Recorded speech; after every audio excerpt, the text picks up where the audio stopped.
Hi, I'm Steve Taylor from Taylor Automotive. Hope you enjoy this behind-the-scenes view of our Taylor team as we take you inside the Taylor huddle.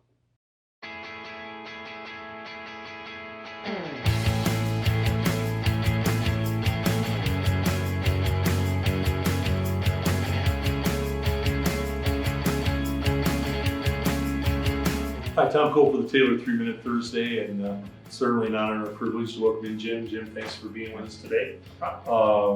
This will be fun, it'll be fast. We'll go fast and furious, Jim. How's that? That works. Jim, tell us a little bit about your family. Our family actually is quite large. Okay. My wife and I have 7 kids. Congratulations! Wow! 5 girls and 2 boys. Congratulations. Thanks. What a great Our family. oldest is 30, our youngest is 9, so there's a big gap between them. You know, I come from a big family too, and there's something special about, I'm telling you, about a big family. You know, tell the folks, because you see life a little differently. Give us what you see as special about coming from a big family. Every child lets you basically see every different angle of Right. thing you can find. So, I mean, Right. like I said, we have 5 daughters. They're completely different than the 2 boys. Yep. And then there's, you know, the kids in the middle are definitely the middle children.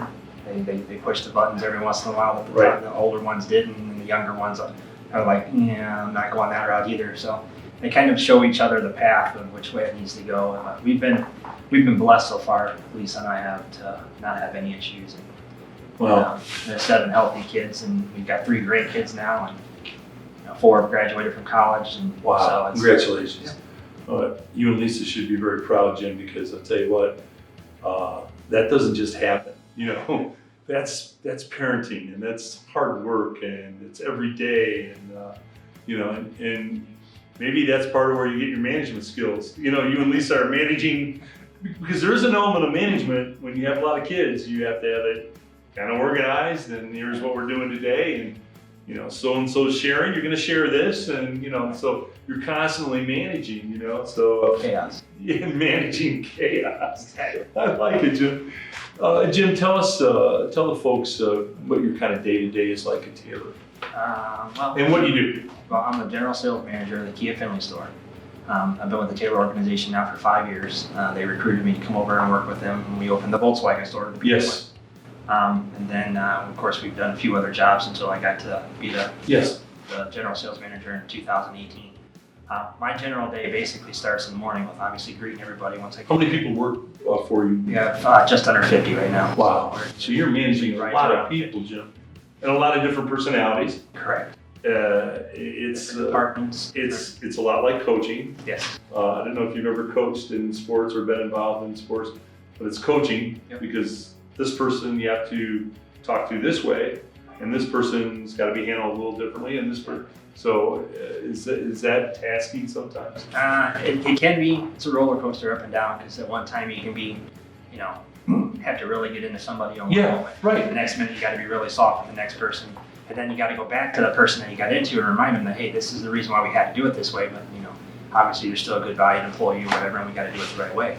I need to get the point across that, you know, we can't let it happen 3, 4, 5 times this way. It's got to be done this way. Jim, I'm so glad that you said that, because so many people, and that's why I alluded to coaching, because sometimes you do have to get more strong with somebody.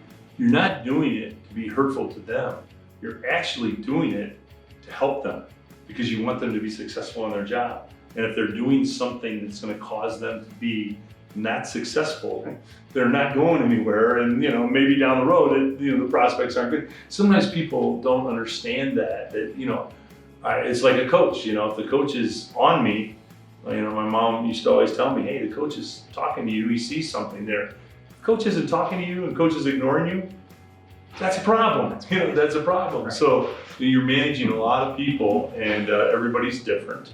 And how do you get, because you've been very successful, I hear your name bandied about in managers' things about how well you do things. How do you get people on the same page, Jim? How do you get everybody moving in the same direction? I think it's making sure that you understand everybody's goals. Okay. And understand what it is that they're trying to do on a daily basis, and what their short-term and long-term goals are. Not just simply that they come to work every single day and we're all in a box here at the building, and you know, we're just strictly here to sell cars. It's not. It's taking care of customers. making sure we're building lifetime relationships with those people. And sometimes, we always have good deals, and then there's sometimes where it benefits the customer better in the long run than it necessarily would do the dealership. But that relationship that is going to happen over the course of the next 5, 10, 15 years is going to benefit the dealership long term.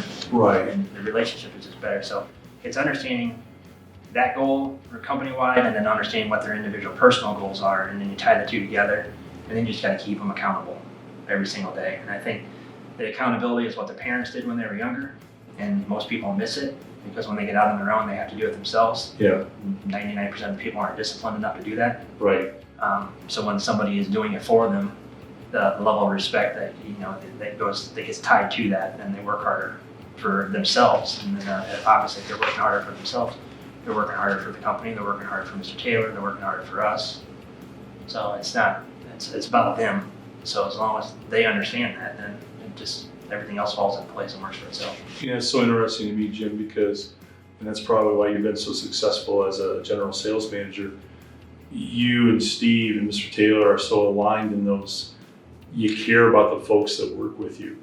A lot of people can say that. I mean, I've been other places where they say it, but they don't mean it. It's one thing to say it, it's another thing to mean it. And my 2-year experience at Taylor is that you mean it.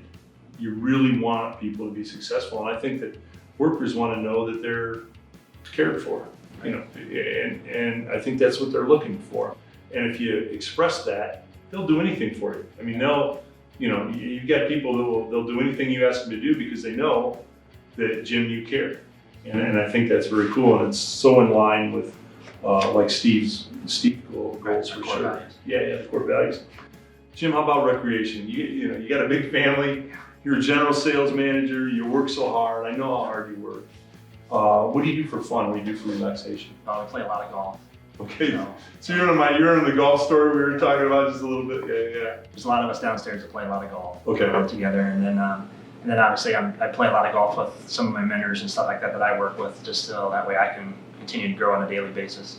I work with the Finley High School Athletic Department whenever they need something. We run the football program, the basketball team, so we do a lot with that. And then I have my own softball club that we started back in 2000 that is still a growing thing here in the city of Finley, that we bring teams in, travel teams, and all kinds of stuff. So yeah, I stay pretty busy. Yeah, you do. Well, you picked up the, pun intended, you picked up the ball, Jim, when we were doing the Taylor Stars, which I think is a cool thing. And because you're so connected to Finley, you picked up the ball and did that. And hopefully we can get back to doing that again as soon as we get back to some semblance of normal life. What's your favorite golf course to play?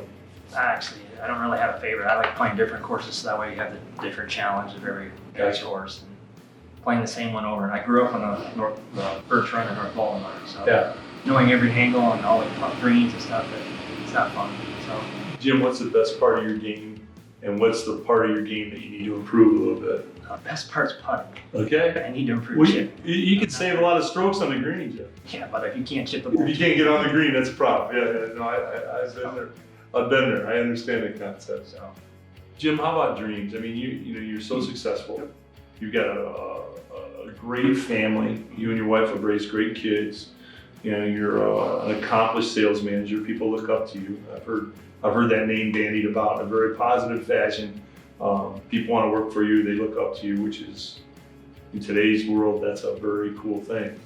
So you've had all that success. What's the next thing for Jim? What's the next dream? it's funny how your dreams, throughout your life, you keep changing them. My current dream is retire. Okay. So I'm 47, and my wife and I's goal is that I'm going to retire at 55. Okay. And then by then, all the children will be out of the house except for the last one. She'll be getting ready to go to college. And then we've already started to plan on traveling and those kind of things. And obviously, we're going to have kids all over the country in different areas. So you just visit? So yeah. Yeah, that's you cool. really no need to have a whole lot of expenses, so it'll be pretty cheap. Just show Yeah. up at one kid's house for a week and then another. Yeah. Oh, I love that. Oh, yeah. It's like the Holiday Inn. You got a place every time. Good place always to go. Yeah, that's kind of what we're working on right now. Is the next part of our life, the second half. That's what Lisa and I call it. So. Yeah, I give you a little clue, and my kids are grown, and my daughter's a judge, and my son is a carpenter, but they're out of that house. And at first, it's a little weird when you're used to having the dogs, the kids, the commotion, and suddenly it's just you and your wife, and you're kind of looking at each other like, hey, is everything okay? You know. But once you get past that, it's pretty cool. So You had 2 kids? yeah. Try having 7. Oh, I couldn't beat it You in get that. past that real fast.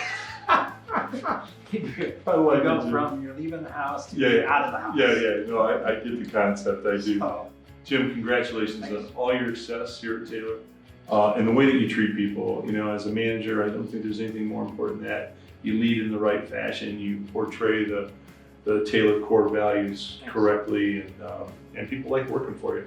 And I enjoyed it. Thanks, Jim. you're welcome. All right. Appreciate it. Tom Cole for the Taylor 3 Minute Thursday.